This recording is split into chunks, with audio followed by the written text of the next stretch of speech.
Good afternoon. I'm John Miller, Deputy Commissioner for Intelligence and Counterterrorism of the New York City Police Department.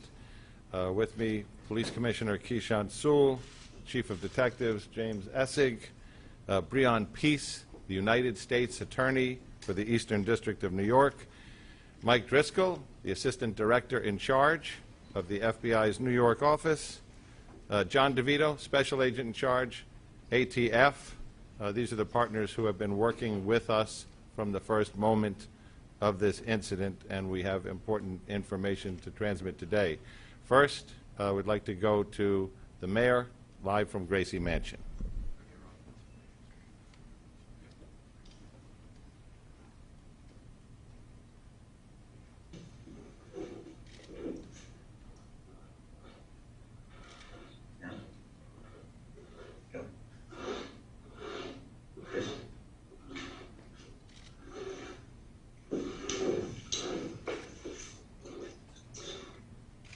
My fellow New Yorkers,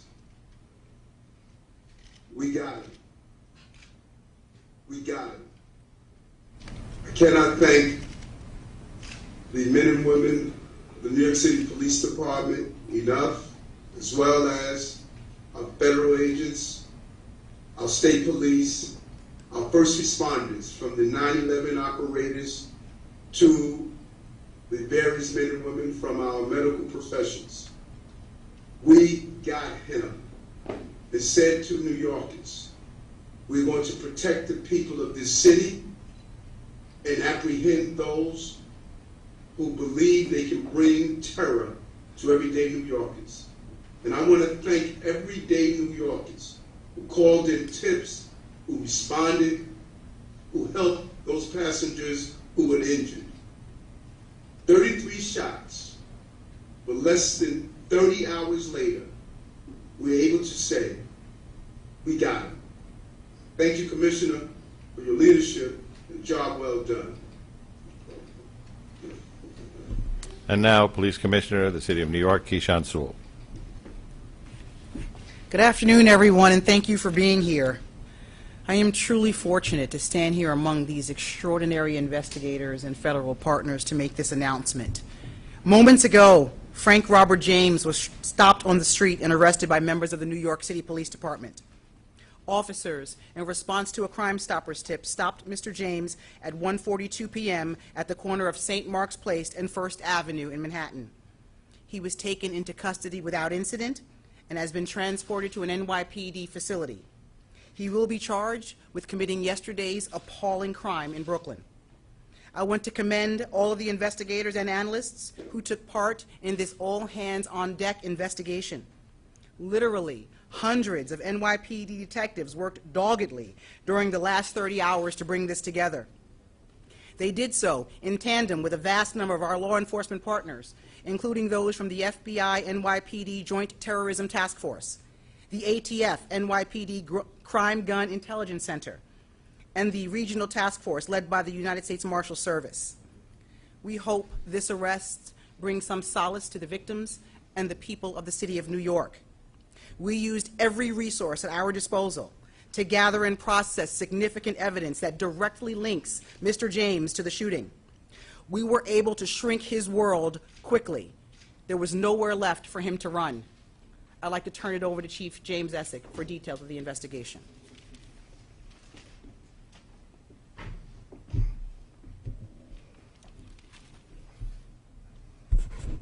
Good afternoon, everybody. I'd like to update the public on yesterday's incident on the subway in Brooklyn on a Manhattan-bound N train. Through the course of this investigation, we developed additional information and evidence. Mr. Frank James, our person of interest, now became a wanted individual for yesterday's horrific incident. Mr. James is a male, 62 years old. He is known to us and has ties in Wisconsin, Ohio, Pennsylvania, New Jersey, and New York City. His arrest history in New York is 9 prior arrests, dating from 1992 to 1998. Those include possession of burglary tools 4 times, criminal sex act, theft of service 2 times. He was arrested on a New Jersey warrant. He also has a criminal tampering. He has 3 arrests in New Jersey, in 1991, 1992, and 2007. They are for trespass, larceny, and disorderly conduct. So yesterday, we recovered video of him prior to the incident entering the Kings Highway subway station. He has the same black cart that he has later recovered on the crime scene. The pictures are to my right over here. This We'll make these available electronically after this.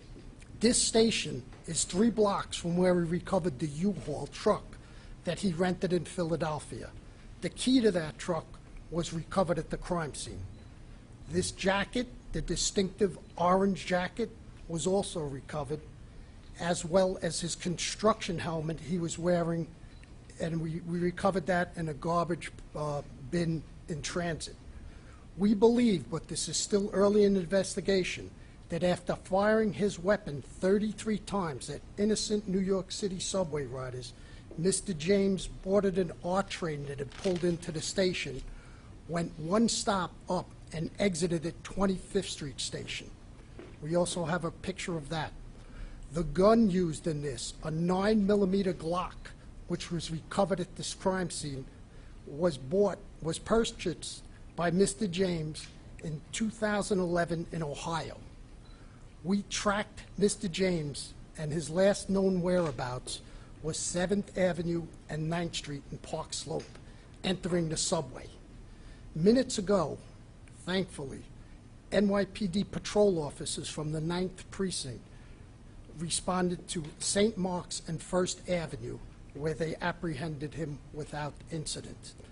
This case was quickly solved using technology, video canvassing, and then getting that information out to the public. So I can't speak highly enough of the partners we had, the FBI, Mike Driscoll, ATF, John DeVito, U.S. District Attorney from Easton, Breon Peace, and the coordination and within the Detective Bureau, Tommy Galati from Intel, our Transit Bureau, our Patrol Services Bureau. Phenomenal job, less than 30 hours later to arrest this individual. So with that, I'd like to turn it over to Breon Peace.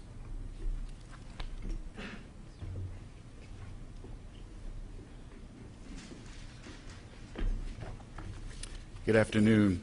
Thank you. Yesterday was a dark day for all of us, but the bright spots of the incredible heroism of our fellow New Yorkers helping each other in a time of crisis, the quick response by our first responders, and the hard work by all of our law enforcement partners that has been ongoing is truly a bright spot here. Today, Frank James has been charged by complaint in Brooklyn Federal Court with 1 count of violating 18 U.S.C. sections 1992 A7 and B1, which prohibits terrorist and other violent attacks against mass transportation systems. He has been apprehended. He will be arraigned in federal court in Brooklyn, and if convicted, he will face a sentence of up to life imprisonment.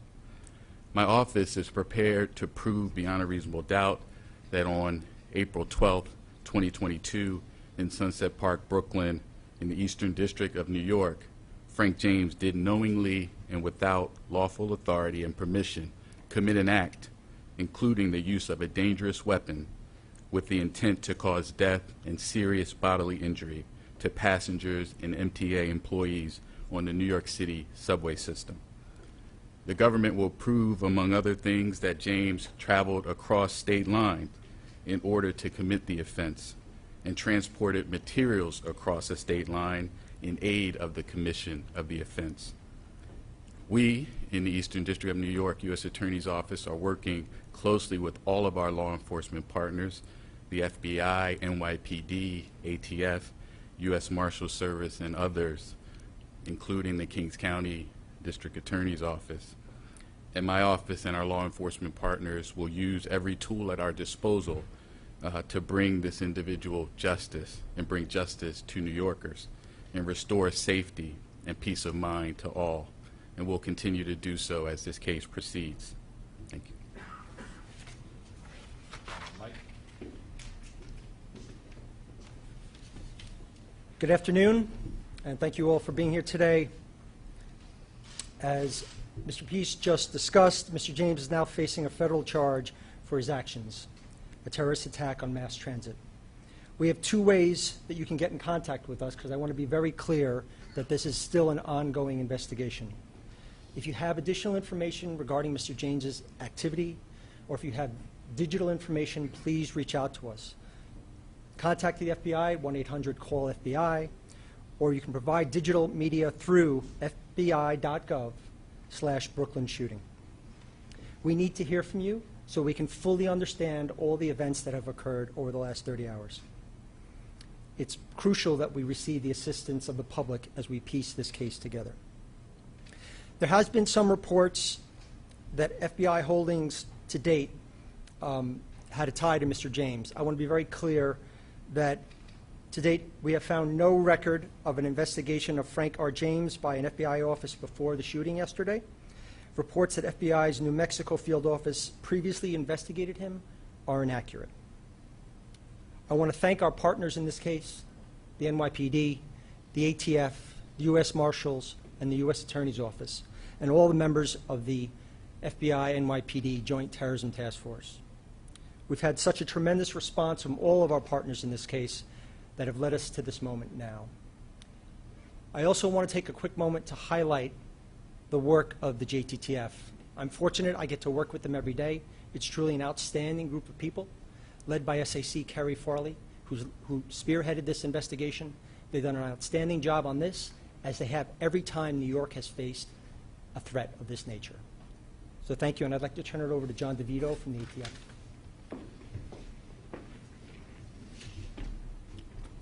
Good afternoon, everyone. Again, my name is John DeVito. I'm Special Agent in Charge for ATF here in New York State.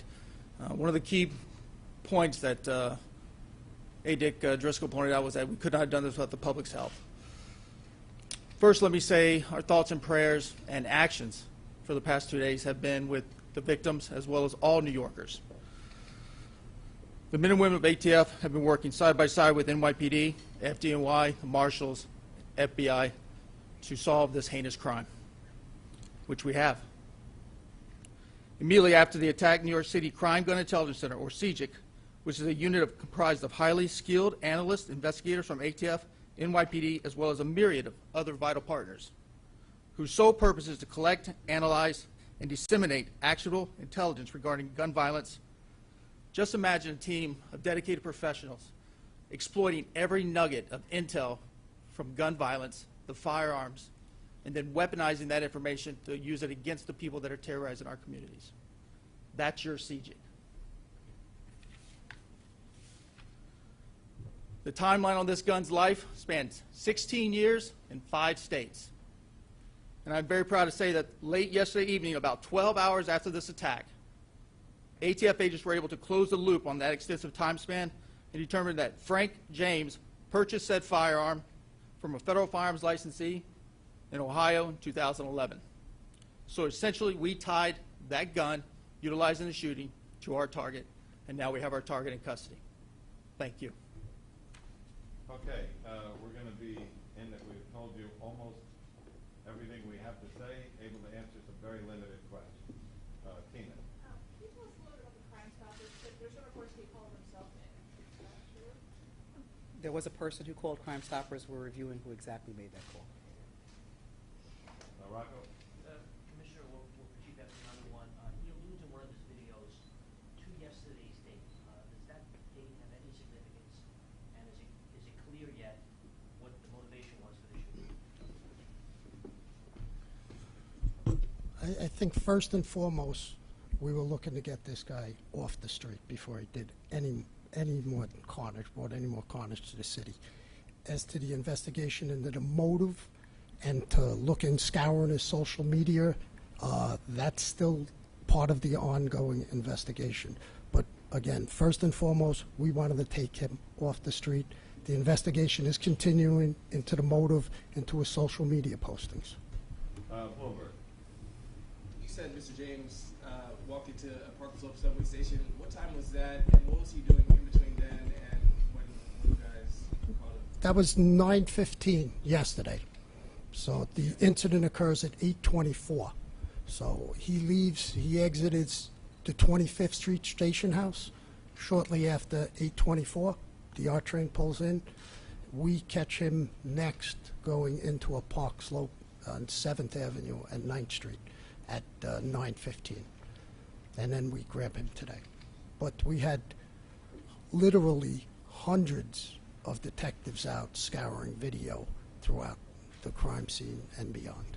And so this is 9 a.m.? Excuse me? 9 a.m. that he goes into Park Slope? Yes, that was him. Yesterday at 9:15. All right, Mark. And do you have any idea where he was previously today? Any ideas on his whereabouts? Was he being tracked in any way? Did he say anything when he was arrested? No, his arrest was just literally minutes ago. So we haven't even, he's just arrived at the precinct shortly. As to his whereabouts, that's part of the investigation. Detectives are out going through video canvases, and we're going to backtrack that, and that will take literally weeks. Katie. A two-part question. The first is, did the NYPD previous to yesterday's attack have any complaints, or did they look into any of the cameras being out, not just at 36th Street, but at 45th and 25th? And additionally, is there any indication that Mr. James was going to do any more attacks in New York City? Well, We'll get back down to cameras after the second part. yeah, as far as them doing any more attacks, that's, again, that's part of the investigation. Our main focus was to take him off the street immediately. And do you know how? Look, go ahead. Do you know how he purchased the gun? If he had a criminal record? You can't have a felony conviction to purchase the gun, so he had no felony convictions. Okay, New York one. Emma, how are you? Hi. Has the mayor's security detail been returned to its typical size and scope? So we're not going to discuss that. Julia Pop. Yes, can you take us from the Crime Stopper tip to the arrest? What happened in between? How was he located? And The Crime Stopper tip today? yeah. Yeah, go ahead, boss. Hey, Juliet. Good afternoon. Crime Stopper tip comes in, reports that the male is in the McDonald's on 6th Street and 1st Avenue in the 9th Precinct down on the Lower East Side in East Village. Officers respond to the McDonald's. He's not in the McDonald's. They start driving around the neighborhood looking for him. They see him on the corner of St. Mark's and 1st, and they take him into custody. No incident and take him into custody. Did NYPD do an audit of cameras at subway stations just to make sure that they're all working in the future, so it was easier to catch a person who does something like this? Yeah, so the camera systems in the subway system are not NYPD cameras. They're owned and maintained by the MTA. We have access to them. We do regularly look and see which cameras are working, which ones are not, but the responsibility for those cameras belongs to the MTA. Tony. Are you going to make the officers who made the apprehension available? Are you going to identify them or any special? Not at this time. If we do, we'll let you know. Rocco. Chief Essing, Chief, in interviews that took place throughout the day yesterday with any of the surviving victims as well as people who were on the train, have you been able to glean anything about what he said or did on the train that yields a little bit more about his motivation, about what he intended to do?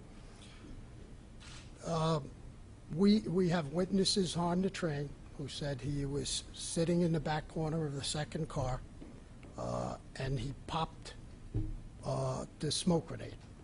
And we have one witness who says, what did you do? He goes, oops, and then he pops the two, brandishes the firearm, and fires 33 times. That we are in the process, and we are asking for anybody's help who is on that subway train or on that platform to reach out to the Crime Stoppers at 1-800-877-TIPS with any information. We're still looking for witnesses and anybody who has information who was on the scene. Okay, New York Times. Hi, can you tell us anything more about the clock that this guy used? We heard initially that it had jammed.